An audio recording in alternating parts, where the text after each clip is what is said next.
做良好的沟通者，一定要学习如何说故事。在今天的单元，就让我们来跟着 HBO 著名的影集《Sex and the City》学习更生动的故事技巧。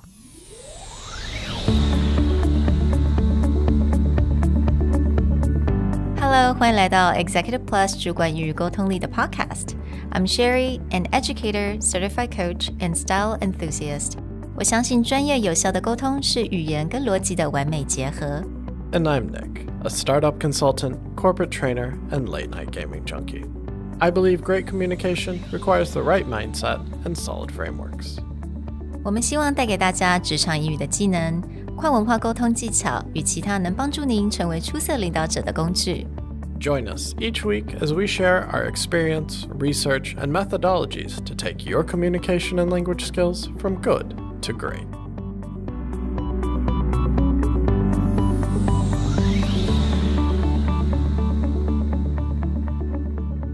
Hey everybody, welcome back to the Executive Plus podcast.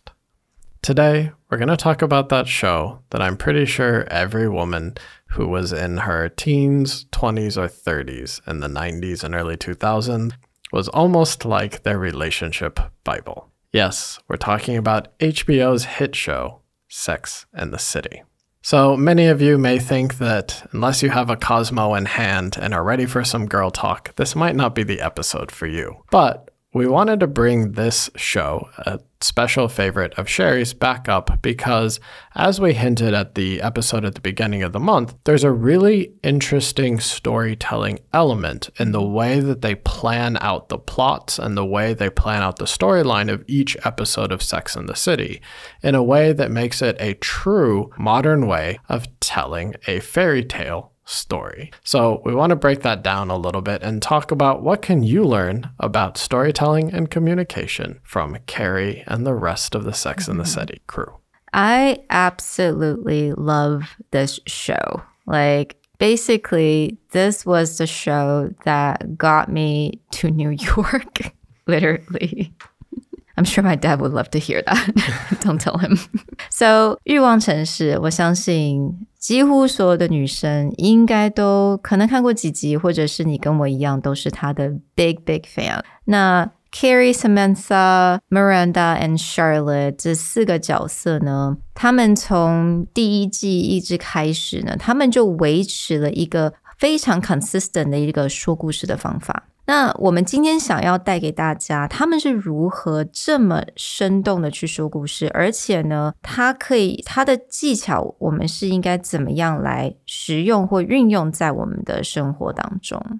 Way back in episode 28, nearly 300 episodes ago, we actually talked about Daniel Pink's Pixar pitch. And his Pixar pitch specifically starts with term once upon a time. Now, a lot of people may look at this and be like, I'm not going to stand in a boardroom and tell people once upon a time. But why we connect this to the Sex and the City plot is that there are certain elements of storytelling, especially the fairy tale, that are incredibly useful when it comes to connecting with an audience or talking about something. And two of those elements that we really want to highlight and connect back to either the Pixar pitch or the Sex and the City is the idea of how do you frame out the opening of your tale. And in the case of Once Upon a Time or the standard fairy tale is going back, watching any Disney movie, opening any children's book, they always lay out the context for everything that's going on. And so having that right at the beginning of your story helps your audience dive in with you.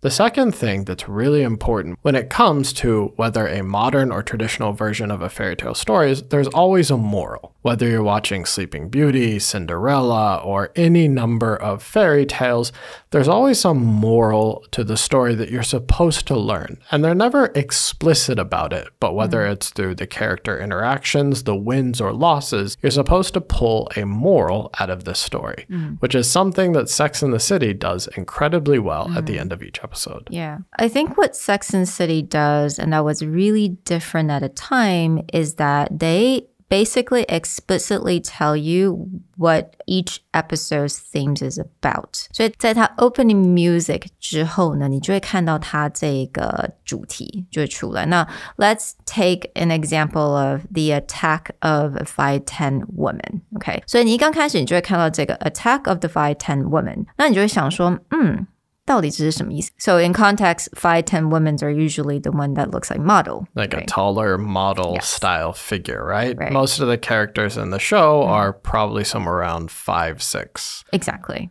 Yeah. So but you're like kind of curious, like, what does that really mean? 但是在 show 一刚开始，而且你会发现在每一集的 Sex and City 的单元呢，他们一刚开始呢 Carrie 都会有点是做旁白的角色，那他都会带入纽约市 Manhattan 作为一个好像他的一个很重要的一个部分。其实 Manhattan 也是一个其中一个很重要的角色。I mean, like, I would say like there are 5 main character in a show, and one of it would just be Manhattan, New York City itself, right? Exactly. So she would always talk a little bit about the city, what the city brings to single women in their 30s or to different season. 那在这个单元他就说，在 New York City 你可以周末的时候你可以很晚起，你还是可以吃到 brunch， 你也可以喝到 mimosa, Bellini 然后他当然就带进了这个4个女生坐在一起吃 brunch 的这个画面。So in the case of this specific episode that we want to break apart and show how all these storytelling elements work, they open with that scene where you see the 4 characters or a few of the characters in their respective places, but she always frames it as like in New York or as a New Yorker. Yeah. So as the scene opens, you hear the narration of Carrie. There are very few things this New Yorker loves as much as Sunday brunch. You can sleep in and still get eggs in the morning. Alcohol is often included in the meal, and Sunday is the one day a week you get a single woman's sports page, the New York wedding section. 然后接下来就是这些女生在讨论这个 wedding section. And of course, Charlotte just happened to see Mr. Big and Natasha's wedding announcement in the wedding section. 所以这个开始你就可以大概知道the attack of the 5'10" woman. Natasha could be that 5'10" woman, that really tall, beautiful, put together woman. And for context, for those of you who are not huge fans of Sex and the City, Big is Carrie, the main character's ex-boyfriend. And this is showing that he is now getting married to a younger, taller, quote-unquote, more successful woman. Yeah, exactly. So Natasha 她是一个又高又美，家里面可能是在很好的家庭出身的，然后在 Ralph Lauren 工作，也都是穿着 Ralph Lauren 的衣服。You can imagine that, she would just be like perfect wife. And she was only 25. And the rest of the girls are in their 30s or like early 40s. Right. Yeah. And it's implied that Big is somewhere in his 40s. 40s or 50s, I think. Yeah, at the time. So obviously, he broke up with Carrie and about to marry someone way younger. So that's like a slap in the face for girls in the 30s. 所以你可以开始看到这个 conflict, right? 那持续下去呢，你也会透过不同他其他角色他们自己的故事，开始了解到the attack of a 5'10" woman, it has to do with jealousy, about confidence and self-criticism, and all these different themes would start to unravel. Now, bringing all of this back into the context of the fairy tale, you can start to see where this common opening might appear, where it's like, once upon a time, there is a fair maiden who has had a horrible breakup with her boyfriend. And then one day, she realizes he's about to marry a younger woman. So just like taking all those opening elements and building it into that storytell phrasing of once upon a time, and then here's the context of what's going on. And again, back to that Daniel Pink Pixar pitch, he always introduced the conflict or introduced the transition in the story with that one day. And so right there at the opening, you have Carrie describing her basic life, you getting shots of all of the main actresses living their basic life, and then boom, you have that context for conflict. So now the story starts to progress and, Carrie would go to like a store and try on clothes and she walked out of her dressing room without wearing anything and she bumped into Natasha. So she was so sick at the point, she's like, can I just look put together while I see this woman, this perfect woman? So she got Samantha to buy this tickets for those luncheon 就是一些很高级的中餐吧，我觉得很简单来讲。The luncheon that Natasha was hosting. And then she bought a dress that's like a month rent worth of dress. And then, of course, Manolo Blahniks, which was quite expensive at a time as well. And so what you're seeing in all of this is back to those storytelling elements of, you now have a conflict. One day she finds out her ex is about to marry this person, and you have starting to have these rising actions, which is over and over throughout her day, Carrie is reminded of the gap between her and this other person. And so she now has this end goal, right? They're setting up, what's the climax going to be? Where are we trying to head? Where Carrie's going to go have the confrontation, right? Not a physical fight in this case, but it's kind of almost a success off. With the other person, but they're starting to lay those pieces. And these are all just classic storytelling elements of, okay, opening into setting the conflict into we know what our climax or the goal we're headed to, and you can almost think of like that movie montage of her preparing for this moment. 所以这个时候有一点点就像如果你是站在 Carrie 这边，好像 Carrie 她是一个英雄嘛 She's the hero in the movie and Natasha seems to be this counterpart. Then you want Carrie to finally present herself in the most perfect way, right? 所以这个时候呢 Carrie 真的来到了这个 luncheon 结果发现了 Natasha 根本就没有来 She was sick. So she's wearing this outfit that she could not afford and she felt even worse about herself because she's just like trying to prove a point and it didn't work. And it's really interesting because, okay, most fairy tales you have the final clash, the final battle with your villain or whatever. But the other element that starts to creep in here is the idea of the moral of the story, right? If Carrie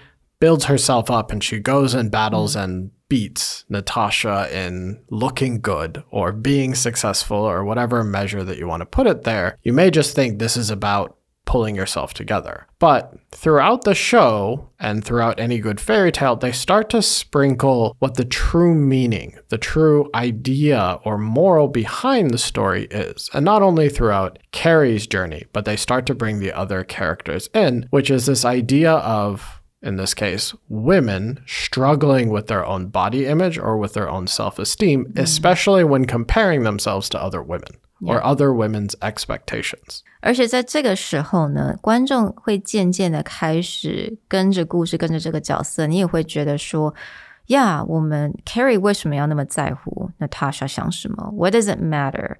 And why does she need other people to validate her? And you start to look at yourself and you think about, am I doing that too? Right? So I think that's one of the most brilliant thing about the show. It's that the audience can think with the character and wondering if, is she doing something stupid? Is it necessary? 然后到最后呢，当然节目最后你会发现每一个单元它最后呢，就是 Carrie 在也是一样旁白，那他就会 reflect 一些他可能所学到的一些事情呢，不管是一些 moral 一些学到的 lessons 也好，但是很有趣的是在他最后面呢，他就说我可能就是不是那个可以穿着白色然后呢永远不会弄脏衣服的人，或者我的头发可能永远不会看起来是那么的美。然后他就说他在打开那个 Natasha 写过来的一个 thank you notes， 就他发现 Natasha 就拼错字了 and she was really happy about that because she was a writer and that was something she can kind of gloat about. So she called her friend, she's like, good thing she got married. This woman's an idiot.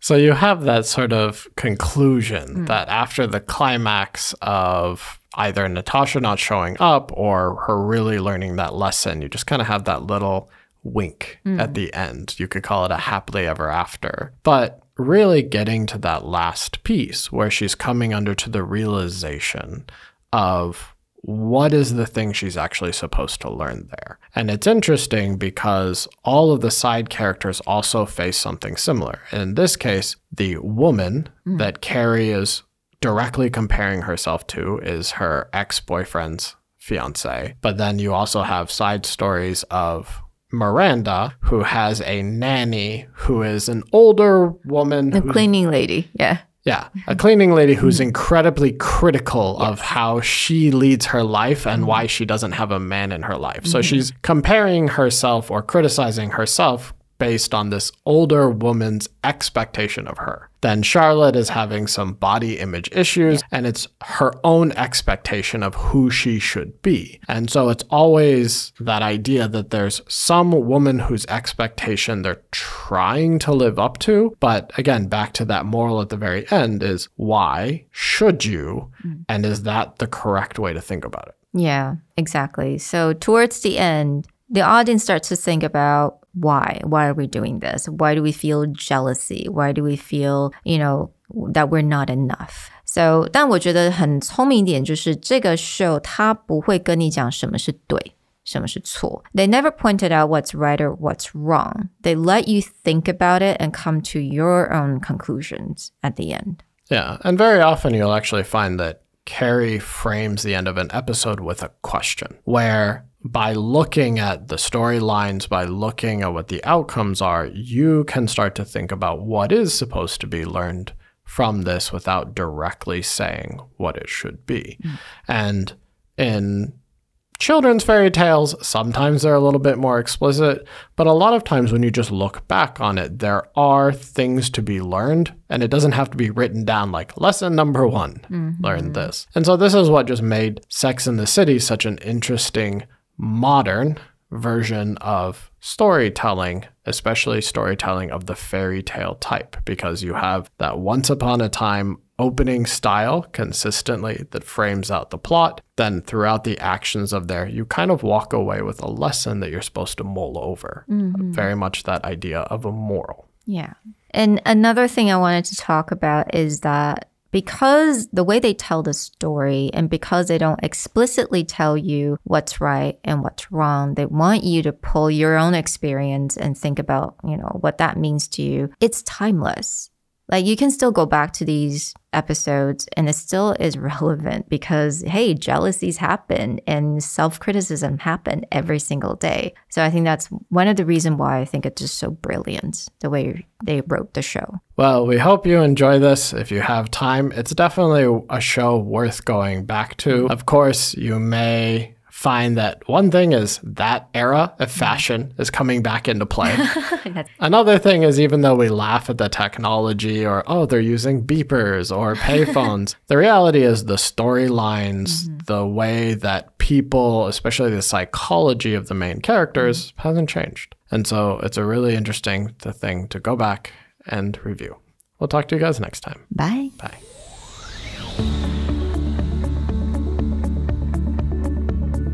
The Executive Plus podcast is a Presentality Group production, produced and hosted by Sherry Fang and Nick Howard. You can search us on Facebook, 主管英文 Executive Plus. You can also find us on Instagram, Communication R&D, and email us at sherry@epstyleplus.com.